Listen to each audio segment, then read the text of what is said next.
intentional living and how we can live more mindfully and with intention, but there is a snag to it. Yes. Everything that truly matters in life, whether it's relationships, whether it's work-life balance, every single thing does require effort. And lots of it. And I think when we start assuming that things can just run on autopilot, that's when things start breaking down. And that's what we're going to be chatting about in this week's episode of Get Real with the English Sisters. And thank you so much for taking the effort to show up for us on YouTube, on Instagram at Get Real with the English Sisters. And, really showing up for us and leaving your comments, because we really do appreciate it. And it does make our podcast grow, doesn't it? It makes our podcast grow, and it also gives us ideas to bounce back off. Yes. And gives us the motivation to continue making these podcasts. Exactly. Because we are real therapists and we actually do want to make a difference. We do. And we really do want to help. So it's something that is very close to our hearts. And we make an effort to make these podcasts. As we were just saying before, everything requires effort, so it takes everything that's worthwhile requires effort. Yeah, and we were just saying that, weren't we? Saying about relationships, how so many people come to us saying their relationship isn't working, and when we truly ask them, how much effort? Yeah, do you actually? Have you just become so accustomed to that person's presence in your life that you take it for granted?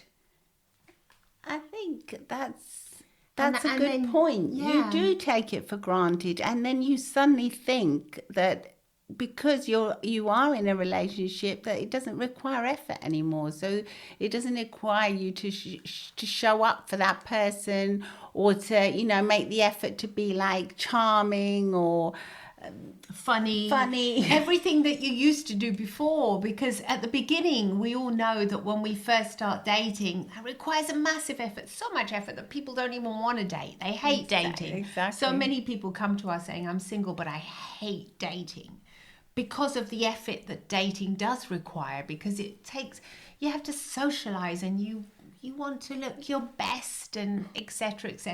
And even when you're in a new relationship, there's a lot of effort. There's effort that you kind of want to do because you've got energy. Yeah. You really want to make yourself look as good as possible, and you make it this massive. I mean, I remember at the beginning of my relationship, my husband would just jump on a plane and come all the way to just see me, like randomly. And he had to come from London. Because I was in London. He had to come from Italy to London, and I would make a massive effort to meet up with him.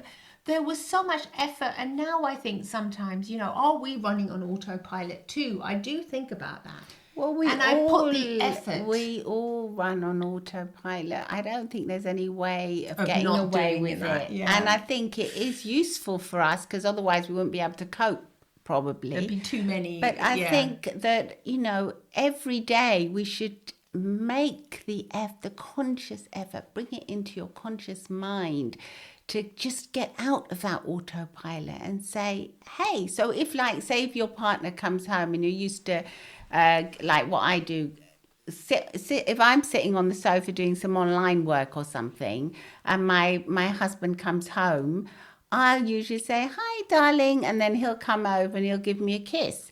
But say if today, for instance, if I get up off the settee, I always get off, and because you're more active, yeah, and your husband requires more effort. He does, yeah. He wants but if say today I get up off and I get up and go and greet him and give him a big hug, it's a bit more than just like turning around and saying hi, darling, and a kiss, which is still good, but it's not. There's a study which says that if you kiss your partner hello and goodbye, you're going to live for longer. I think that's what it said. Yeah, or actually hug them for more than I don't know, like 10 seconds. It's like a real hug. Yeah, but if you take the time to give a hug and then say, oh, you look nice, were you tired, or would you like me to make you a drink?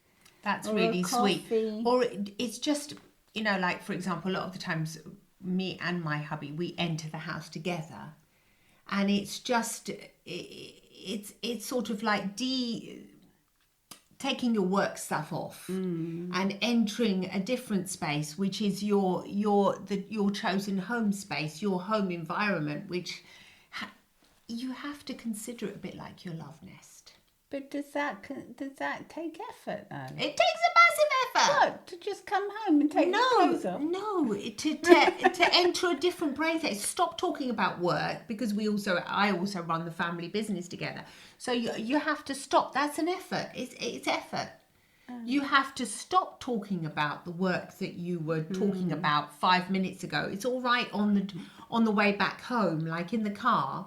But then when we enter the home space, that has to be... So is this something that you've established, put into place? I've started. I'm trying to start to put it into place. I'm doing it consciously, but it's a conscious effort. It requires conscious effort.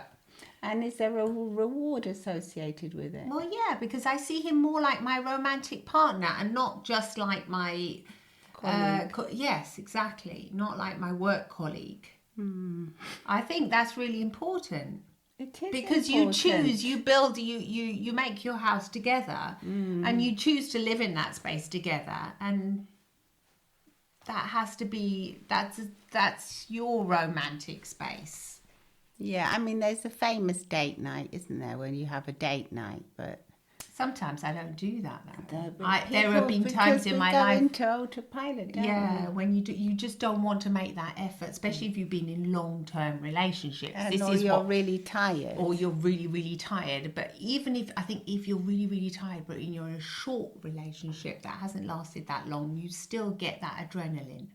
The adrenaline kicks in, and you still want to make that effort. So do you think it comes with the lack of effort comes with a slight complacency of just becoming complacent? You start taking things for granted, whatever it is that you've had for a long time.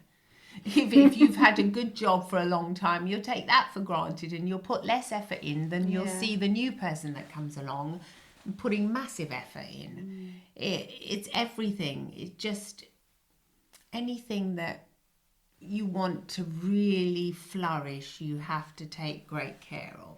Well, you have to Constant nurture it, care, don't you? yes. You have to nurture it. A garden doesn't grow without nurture. Growth takes care. You need anything for it to grow. A child, your relationship, your work, everything needs great care. Yeah, And that's a great care that sometimes we do not want to put into what things. I say is, if you're really overtired and exhausted, where does that care come from? How do you get enough energy to take care? Prioritizing. That's where the balance comes in. Exactly. We need to prioritize. We need to learn to say no to certain things and yes to others, where we want to put that effort into, because they're things that make us grow as well. So it's growth from both parts. You're making something else grow, and one of your projects, but at the same time you're growing and being nourished because you're putting the effort in. I like that. Yeah, it's that effort that makes you grow. It's like you're saying, I'm going to take care of my personal space now, and that's going to require effort, but it's a different effort to burnout effort when you're just working and slogging along, and you're not really getting nourished from that. Do you know that's where the difference is, and it's fundamental. Well, I think it comes with being intentional of how you connect with your space, but also with your partners and the people around you and your family. Yes. So are you making the effort to give them that full attention and connection, which takes effort, but the reward is amazing. I mean, It can come across as almost unsettling at first if people around you aren't used to it. Like if, say for instance, if you happen to ignore your partner when they come home, or just say a quick hi, if you suddenly get up and give them a big hug and say, "Oh, darling, I love you, babe," or whatever, and then you go over all cuddly, they might think, "What's got into them?"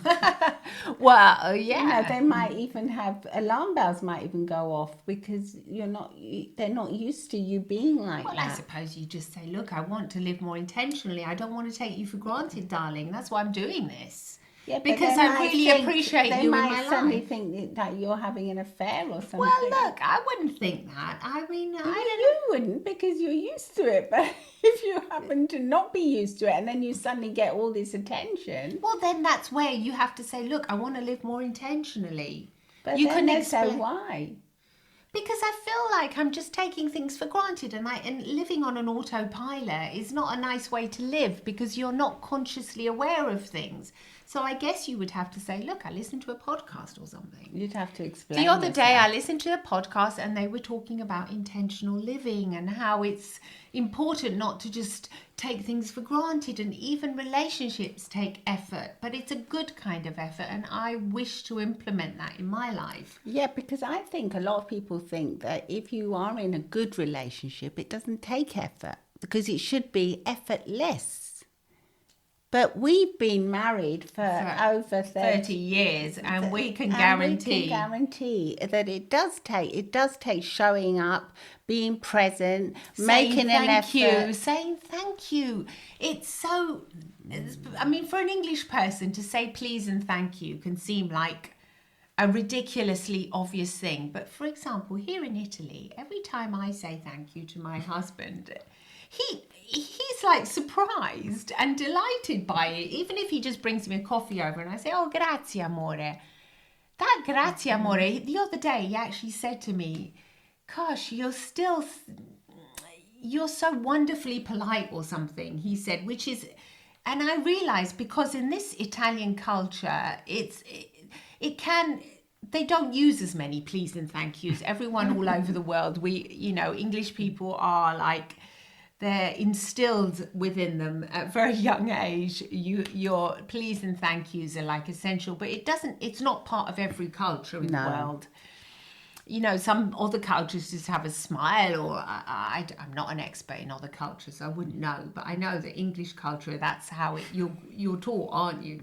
Oh, yes. Yes, it's I really... I remember reading a book when I was about 5 about P's and Q's, and I had no idea what the Q's were. I go, what are Q's? Neither did I. They make it so complicated. I found out when I was probably about 50 that the Q's meant thank yous. But you would see P's, P and T. I would have understood it more because the beginning is a thank, the word thank. Yeah, or just but say, thank "Please you and thank because you." of the Q. Yeah, I wouldn't have known that either. I was so bewildered by it, but anyway, it was just a book. Obviously, I read it on my own. I didn't But have my parents. it's this kind of this effort that. But it's a kind of. It's like it's being civil, it's isn't it? being respectful, even though you're with somebody that you sleep with every night, and you would think, oh, that it's just that kind of respect. Even sometimes I might say prego, which he says that's so formal. Like after a grazie in Italian, you say prego, which means you're welcome. So sometimes he thinks I'm almost too formal. But the other day I actually got a sign that he actually appreciates this kind of formality sometimes. He says, gosh, you're so like, Well, I think you make the extra effort, don't you, to say it? Well, it kind of just becomes a second nature in the end, because it becomes what you're used to doing in the end. So it's what I'm saying is that fundamentally everything in life takes effort, and you have to choose what kind of effort, where you want to put that effort into your life, whether you want to make your garden beautiful. Your family life is often the part that you put less effort into, but in the end, ultimately, every single person, any elderly person you'll talk to, they don't talk about work. No. They talk about family, their family. They talk about the relationships they've had in their life, and their life has been well lived, and that they're okay if they go on to the next life and they die because they've had these good relationships. What are you looking at me like that? She always has to bring it back to death. Because life isn't forever. And if we remember that, every podcast episode. it's not. It's when you have to remember that It's when it's meaningful. Things are not forever, are they? they're not forever. So if you remember that, it helps a lot. it helps. It's like when you told me when the kids were having, everything was so messy, and you said your mother-in-law said to you, remember that the fingerprints on the window panes at your little babies are always touching the windows. One day you'll remember those tiny fingerprints. Well, the story was actually that she said that when we left, because we used to go and visit we used to go up north to Newcastle in the to UK, visit. yeah. And then she said when we used to leave, she would actually leave it made me cry. Aww. She would leave the little fingerprints of our her two little granddaughter, two children, which were her grandchildren. She would leave them on the windows because she used to think how cute and lovely they were. Oh my God, that's so cute. Yeah. But you see, she's no longer with us. No, but she left that.